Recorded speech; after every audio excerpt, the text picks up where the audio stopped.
Le Songe d'une autre nuit est une adaptation du Songe d'une nuit d'été de William Shakespeare. Cette pièce est mise en scène par Jacques Martial. J'ai travaillé en tant que collaboratrice artistique. C'est une pièce qui est pour nous d'une importance capitale parce que c'est un spectacle tremplin professionnel pour les jeunes issus de la première promotion du TEC.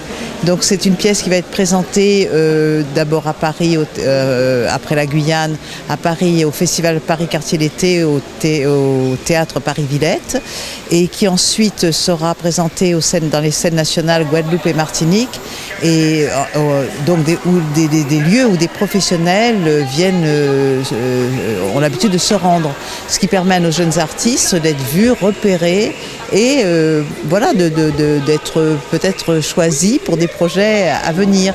Quand je dis peut-être, je pourrais même dire sûrement et à coup sûr parce que c'est déjà le cas.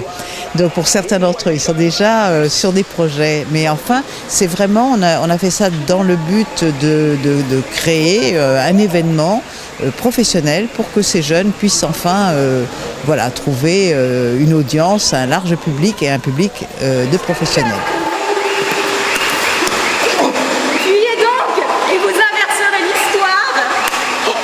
Par te faire outrage au milieu de ses doigts.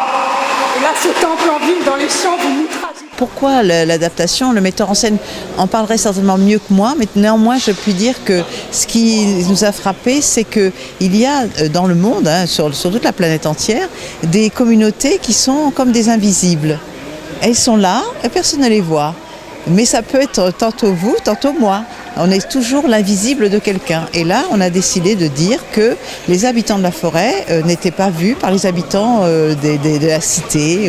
Voilà. Mais néanmoins, il y a des passerelles. On s'aperçoit qu'il y a des choses qui parfois traversent la frontière, notamment lorsque Bottom, un des héros artisans, est transformé en âne. Titania lui permet de parler la langue des elfes.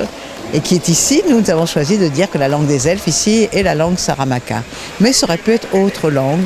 Et donc ce n'est pas une systématique, les elfes ne sont pas forcément joués uniquement par des saramaka, et les artisans ne sont pas joués, les gens de la ville ne sont pas joués uniquement par des Européens ou des gens qui seraient les citadins. Donc ils sont joués aussi par des saramaka. Donc c'est pas une question d'appartenance à la communauté, mais c'était dans un souci de dire oui, on est parfois, souvent, toujours l'invisible de quelqu'un. Voilà. Et c'est pour dire que ces gens-là sont là et que non seulement ils ne sont pas invisibles, mais ils peuvent aussi influencer notre destinée, tels Puck et Oberon, qui est les esprits puissants qui jettent des sorts et qui contrarient les couples, contrarient les amours et qui rétablissent enfin la paix et l'harmonie. Puisque ça se termine très bien, c'est une comédie, ça se termine sur un fond d'harmonie, de paix, de joie et de théâtre.